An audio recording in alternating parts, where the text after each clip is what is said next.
Selles videos Autodesk Civil 3D pinnamudeli koostamisest.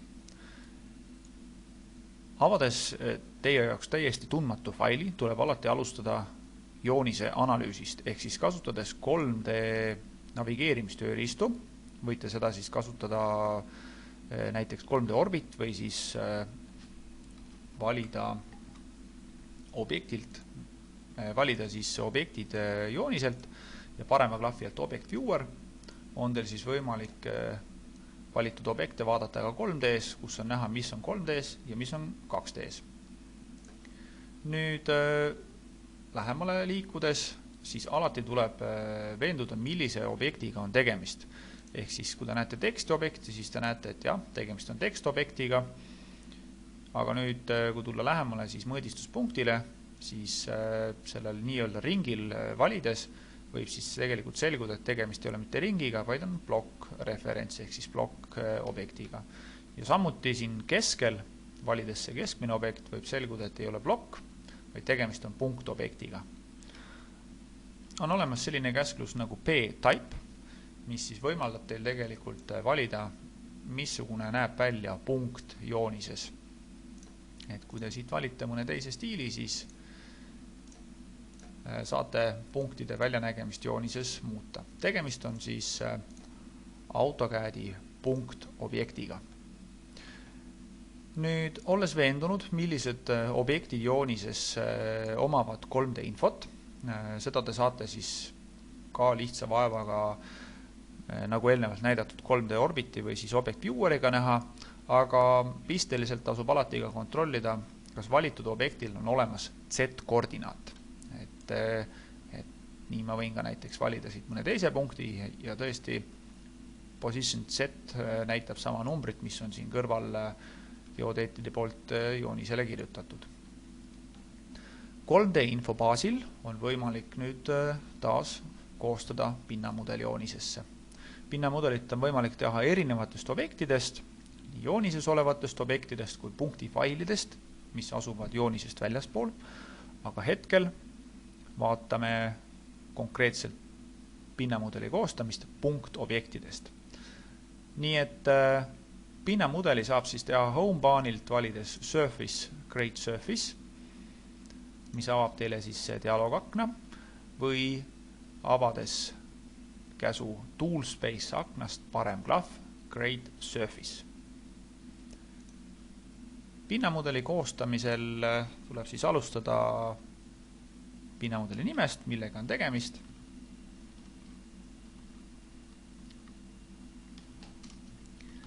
Anda nimi ning määrata ära, milline saab see pinnamudel välja nägema.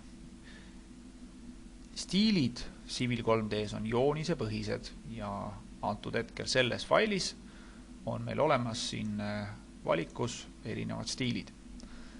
Valin siit siis kontuurid, punktid, kolmnurgad. Pinnamudeli kolmnurgad on vajalikud selleks, et hiljem oleks võimalik pinnamudelit ka korrigeerida. Klikates OK on meil siis Toolspace aknas Surface alameatuses tekkinud meie poolt nimega pinnamudel. Juhin ka tähelepanu sellele Toolspace aknale, et juhul kui see on kinni või ära kadunud, siis ribbonil homebaanil on kõige esimene suur nupp Toolspace, mis siis avab selle akna. Toolspace aken annab teile infot joonises toimuva kohta, millised Civil 3D objektid on joonises ning milliseid stiile on parasjagu siin kasutatud. Toolspace aken jaguneb erinevateks alameatusteks, et tasub alati panna tähele, kas viivitakse prospektor või settings aknas. Settings aknas on siis seaded ja stiilid, mis parasjagu joonises on olemas.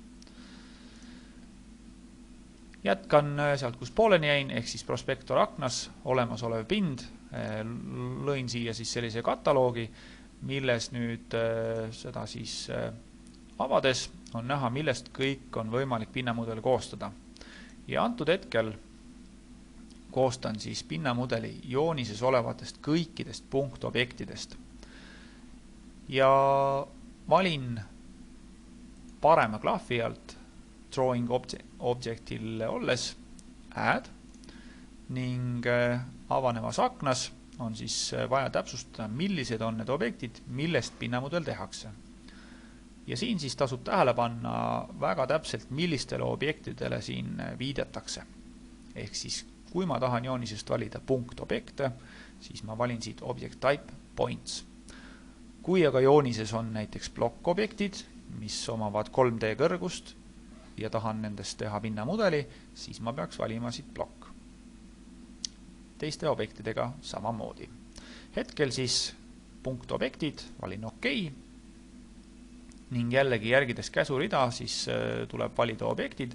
Te võite valida seda siis ükshaaval või kasutades AutoCAD-i selekteerimismeetodeid.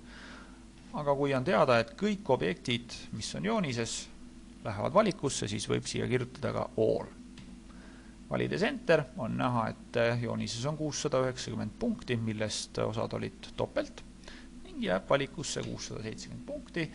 Valides uuesti Enter tehakse teile siis siia pinnamudel. Ja seda pinnamudelit on siis juba võimalik taas Object Vieweriga vaadata, keerates selle siis 3D-sse. Object Vieweris on ka erinevad visuaalsed stiilid, millest kõige mugavam on kasutada Shaded with Edges, kus me näeme siis ilusti kolmnurki ja me näeme ka kohe probleemseid kohti pinnamudelil, kuidas nüüd neid eemaldada ning korrigeerida, sellest juba järgnevates videodes.